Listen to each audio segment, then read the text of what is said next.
कभी ऐसा महसूस हुआ है कि आप जी जान लगाकर मेहनत कर रहे हैं, लेकिन करियर में एक भटकाव सा है, या फिर सही मौके पर सही फैसला लेने से चूक जाते हैं?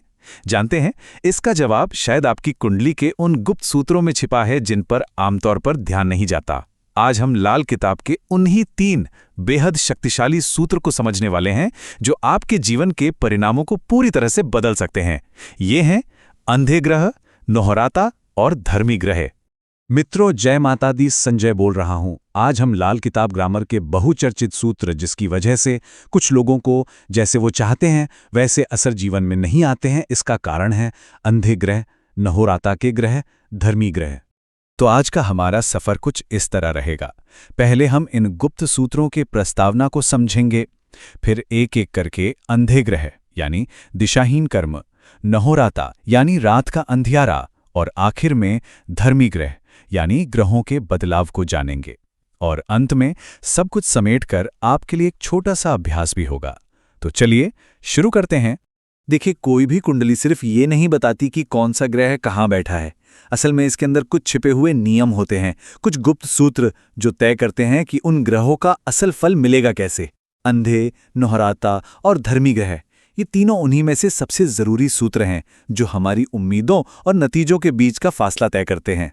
तो चलिए सबसे पहले रहस्य से पर्दा उठाते हैं। अंधे ग्रह, ये वो स्थिति है जब इंसान को लगता है कि वो मेहनत तो बहुत कर रहा है, पर उसकी गाड़ी आगे ही नहीं बढ़ रही, कोई सही दिशा ही नहीं मिल रही। ये अंधे ग्रहों का ही असर हो सकता है।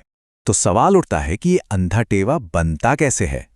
लाल किताब कहती है, जब किसी की जन्म कुंडली के 10वें घर में 2 या उससे ज्यादा ऐसे ग्रह एक साथ आ जाएं जो एक दूसरे के दुश्मन हों, तो वो कुंडली अंधे ग्रहों का टेवा कहलाती है। यहां 2 बातें गाढ़ बांध लीजिए। घर नंबर 10 और वहां बैठे ग्रहों का आपस में दुश्मन होना। लाल किताब के 1941 के संस्करण में ये बात एक ही लाइन में बिल्कुल साफ कर दी गई है। घर 10वें में लड़ते दुश्मन, वो टेवा अंधा हो। मतलब 10वें घर में दुश्मनों की लड़ाई ही टेवे को अंधा बना देती है। अब जरा स्क्रीन पर दिख रहे इस उत्तर भारतीय चार्ट को देखिए। इसमें जो सबसे ऊपर का खाना है वही है 10वां घर। ज्योतिष में इसे कर्म स्थान कहते हैं, यानी आपके कामकाज का मैदान। आपका करियर, समाज में आपका नाम, आपकी सफलता, सब कुछ इसी घर से देखा जाता है। अब आप खुद सोचिए, अगर इसी मैदान में 2 दुश्मन आपस में लड़ने लगे तो क्या होगा? केओस, सब कुछ गड़बड़ हो जाएगा। लेकिन इसका नाम अंधा टेवा ही क्यों रखा गया? लॉजिक बहुत सीधा है। जैसे एक दृष्टिहीन इंसान को रास्ता नहीं सूझता और वो भटक जाता है, ठीक उसी तरह 10वें घर में बैठे ये दुश्मन ग्रह इंसान को उसके करियर में, उसके कर्म क्षेत्र में दिशाहीन कर देते हैं।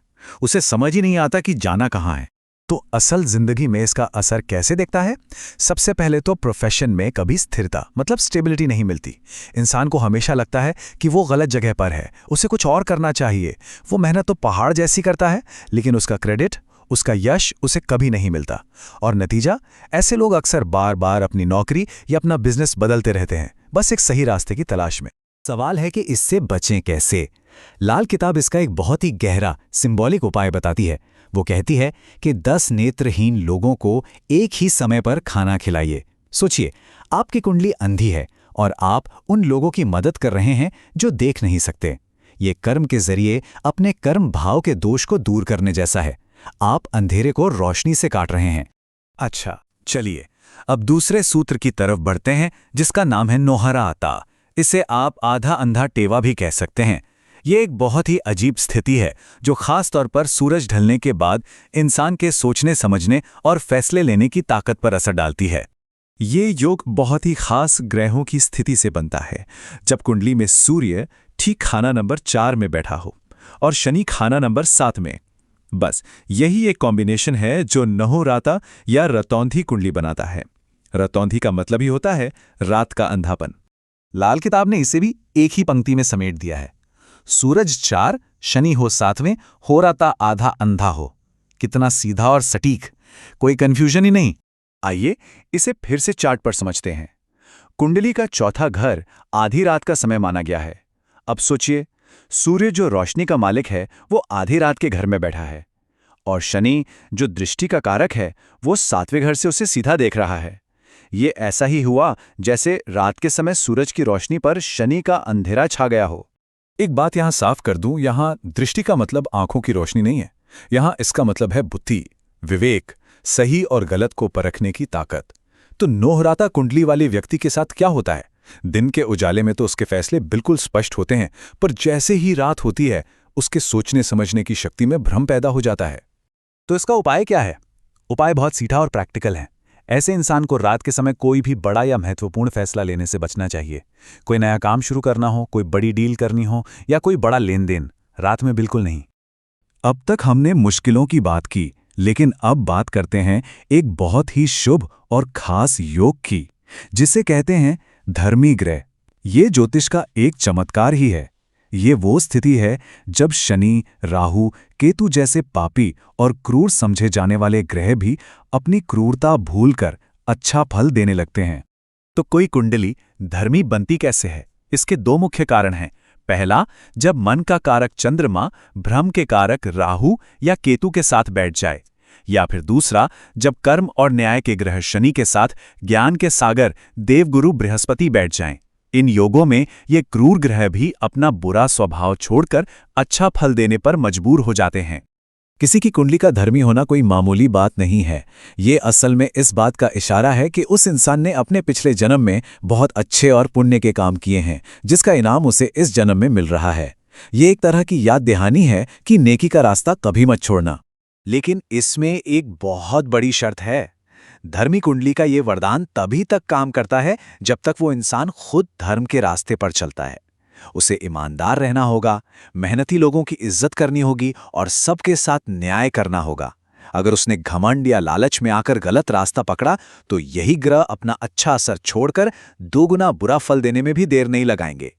तो चलिए, आज हमने जो 3 बहुत ही महत्वपूर्ण सूत्र सीखे हैं, उन्हें एक बार फटाफट दोहरा लेते हैं ताकि ये आपके दिमाग में अच्छे से बैठ जाएं। जैसा आप देख सकते हैं, हमने 3 सूत्रों को समझा।